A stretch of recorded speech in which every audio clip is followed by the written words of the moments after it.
పైన పైన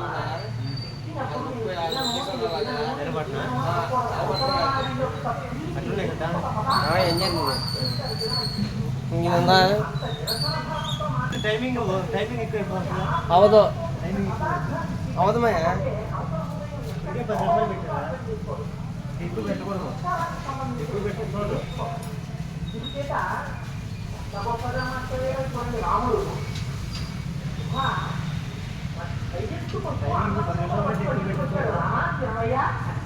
రాముడు అన్నాడు ఇవన్నీ నేను తినకూడదయ్యా నేను ప్రస్తుతం మాపత్తిగా జీవిస్తున్నాను మా అమ్మకి మాట చెప్పాను అందుకని నువ్వు ప్రభువు నేను మాపత్తిగా బతుకుతున్నాను ఇవాళ నువ్వు ఇచ్చిన హస్తపూజిత తత్వాల మీద నేను పడుకోకూడదు కూడా ఇటువంటి మధురాన్నాలు నేను తినకూడదు ఇవాళ రాత్రి నేను ఆంటివాసి చేసి నీకు దాటి పడుకుంటాను నువ్వు నేను వచ్చానని నువ్వు ఇంత ప్రేమగా నా కోసం పరిగెత్తుకుంటూ వచ్చి నన్ను గట్టిగా కౌగిలించుకుని కన్నుల నీళ్లు పెట్టుకుని రామ అయోధ్యకి తీసుకెళ్ళేది ఇది అయోధ్య నీలాజ్ఞనే రామ అన్నారే ఆ మాటతో నాకు తప్పు చెప్తాను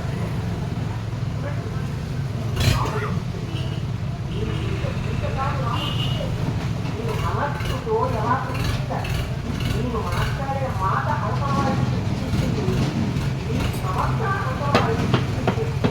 ప్రజాప్రతిగా మాట్లాడేదో చూడండి మా తండ్రి గారి దశరథ మహారాజు గారికి గుర్రాలంటే చాలా తీసి అమ్మమ్మల్ని చనిపోయి మార్చి కావలసినంత గడ్డి మొదలైన చాలా ఇవ్వయాగుహ గడ్డి వేశాడు చిన్న జ్ఞానంగా పడుకున్న ఈ ఊళ్ళో ఈ సుమంతుడు తీశాడు ఇచ్చిన కూర్చాడు కలిగాడు పేదలిగే మరునాడు ఉదయం బయలుదేరు గడ్డాలని దాటుతా ఉన్నారు గురుడు తీసుకొచ్చాడు పెద్ద పడవ నిర్మించాడు లక్ష్మణుని తెచ్చాడు రామచంద్రమూర్తి లక్ష్మణ సీతమ్మని తిరిగి పట్టుకుని లోపలికి ఎక్కుతూ అన్నాడు నీకు శిక్ష నిజాయితీ ఉన్నప్పుడు లక్ష్మణుడు సీతటే ఎత్తుకున్నాడా నీకు గురించి వెళ్ళేది ఒక తల్లి స్నానం చేసుకుంటుంది పిల్లవాడు స్కూల్కి లోపలికి వచ్చి ఎల్కేజీలో యూకేజీలో చదువుకుంటున్నటువంటి పిల్లవాడు అక్కడ ఉంటాడు ఉండి మరి ఏవో బొమ్మలు వేసుకుంటూ ఉంటాడు అమ్మ బాత్రూమ్ నుంచి బయటకు వచ్చి ఒళ్ళు తుడుచుకుంటుంది పిల్లాడు ఒళ్ళు తుడుచుకుంటున్న అమ్మ దగ్గరికి వచ్చి నిలబడి అమ్మ అమ్మ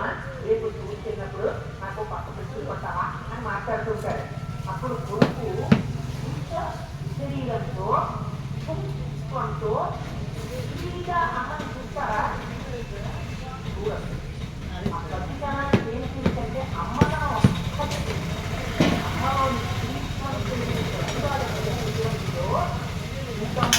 చెయ్యి పట్టుకుని పడలు చూసిన లక్ష్మణుని యొక్క హృదయం ఈ చెప్పడానికి ఏ వికారం లేనటువంటి స్థితిలో నిత్య చైతన్యాలు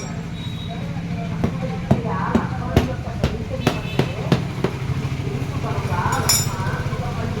పడలు చూస్తూ అన్నాడు చెయ్యి పట్టుకుని లక్ష్మణుడు పడలు చూశాడు సీతమ్మని ఆ తీసుకున్నటువంటి మహర్షి శ్రీరామచంద్రుడు పూజించారు వరుణుడు ఇచ్చినటువంటి ఆ అక్షయబాణ శరీరాన్ని సమర్పించి వాటిని లక్ష్మణుడు వెళ్ళి తీసుకొచ్చాడు వాటిని అవన్నీ మొదటి కట్టుకున్నారు భుజాలకు తగిలించుకున్నారా పడలిచ్చారు రామాయణంలో ఎక్కడా రామాన్ని పాదం తగిలితే ఏదో ఒక నారి ఆడది ఎదుగుతున్నాడంట నా పడలిచ్చితే ఏమైపోతుందో అమృతుని మీ కాళ్ళు కలుగుతారన్నారు కోరేని వాళ్ళు నాకు చక్కెర రాయి అందుకని చాలా ఎక్కించాడు ఎక్కించిన తర్వాత సుమంతుడు ఏం నిలబడ్డాడు నువ్వు దగ్గరదానికి వెళ్ళిపోతున్నావు నేనేం చెయ్యాలని ఇంకా రాముడు అన్నాడు నువ్వు తిరిగి వెళ్ళిపోయి దశరథ మహారాజు గారికి కనపడు మా తండ్రి గారికి నమస్కరించాలని చెప్పు సేవించాలని చెప్పు నాకు తేడాలేదు ముహూర్తంలోకి నమస్కరించాలని చెప్పు నరకుడికి నేను చిత్రం వేయాలని చెప్పు రాములకు గొప్ప యోధుడు సర్వకాలములకు ధర్మం చేత కట్టుబడిన వాడు యవరాజ్యపట్టాభిషేకం చేసిన తర్వాత వృద్ధుడైన చక్రవర్తిని మాత్రం ఏ ఒక్క కారణం చేత కూడా వారిని బాధ పెట్టవద్దని చెప్పు తండ్రి మనస్సుకి అనుగుణంగా పరిపాలించవని చెప్పు అన్న తర్వాత సుమంతుడు అన్నాడు నేను విడిచిపెట్టి రామా నేను వెళ్ళలేను ఈ నాన్ను నీ పరిపాలనలో ఉన్నాను. ఇప్పుడు దుష్టకైక పరిపాలన ప్రారంభం అవుతోంది. నేను నీతో పాటు వచ్చేస్తాను రానా, నన్ను తీసుకెళ్ళు, పూర్వముగా వస్తుంటే మతం మీద నిలబడి వాటితో నేను ఎదుర్కొంటాను, నేను కూడా వచ్చి నీకు సేవ చేస్తానన్నాడు. రాముడు అన్నాడు, నువ్వు నాతో వచ్చేస్తే కైకమ్మ కన్వానం వస్తుంది. రాముడు అరణ్యవాసం చేయకుండా మంచి రణమోడు దొరికింది, తోలేవాడు దొరికితే పెట్రోల్ అక్కర్లేదు కదా అని ఇంత సీతమ్మని లక్ష్మణుని ఎక్కించుకుని విహారాలు తిరుగుతున్నాడు అనుకుంటుంది. అందుకు నువ్వు ఖాళీ రథంతో వెనక్కి వెళ్ళిపోవాలి. రాముడు గంగదాన్ని అరణ్యంలో వెళ్ళిపోయాడని చెప్పాలి. అందులో నువ్వు బయలుదేరు. ఈ మాట చెప్పగానే గుర్రాలు పట్టుకుని బయలుదేరాక ఆ గుర్రాలు కదలడం మానేసి కన్నం తమ్ముట నీరు కాలుస్తూ ఎంత తోలినా కదలడం మానేసి గిరిగిరి పడ్డాయి. రాముడు యొక్క తప్పించినటువంటి ఆ కలిసి ఆ రథం బయలుదేరింది. రాముడు గంగానదిని దాటాడు. గంగానదిని దాటి ఆమెని ఒడ్డుకు వెళ్ళాడు. వెళ్ళిన తరువాత అటుగా నడిచి వెళ్తుంటే ప్రయాణం కనపడింది. అక్కడే సన్నకాలలో నుంచి పొగొస్తోంది. ఇక ఏదో ఆశ్రమం ముందు వెళ్ళడానికి రమ్మన్నారు. అది భారద్వాజాశ్రమం. అక్కడ మహానుభావుడు భారద్వాజుడు ఉన్నాడు. వేదములు చదువుకున్నవాడు. చుట్టూ శిష్యులందరూ పరివేష్టితులై ఉన్నారు. ముందు రాముడు నమస్కరించాడు. నేను విచరణ కుమారుడు తమ్ముడైన లక్ష్మణుడు భార్య సీతమ్మతో కలిసి వచ్చాను మహానుభావ అంటే భారద్వాజుడు చిట్టాలది ఎవరి మనస్సులో ఏదుందో కనిపించగలిగిన వాడు.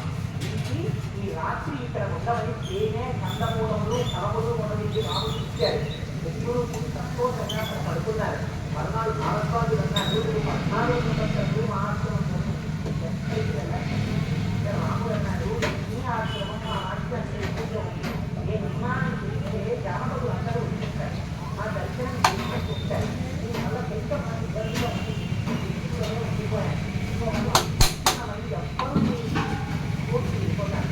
కానీ ఏ పూర్వముల వల్ల రాక్షసుల వల్ల ప్రమాదం లేకుండా భయం అనేటువంటి మాటని అలవాటు సీతమ్మ సంతోషంగా ఒక యోగ్యమైన ప్రదేశాన్ని నిర్ణయించి భారద్వాజ మహర్షి మీరు చెప్తే అక్కడ మనోదానం తీసుకుంటాను అంటే ఆయన అన్నారు, మహానుభావుడు ఇక్కడి నుంచి బయలుదేరి యమునా నది తీవ్రమైన వేగంతో ఆ యమున వెళ్తుంది.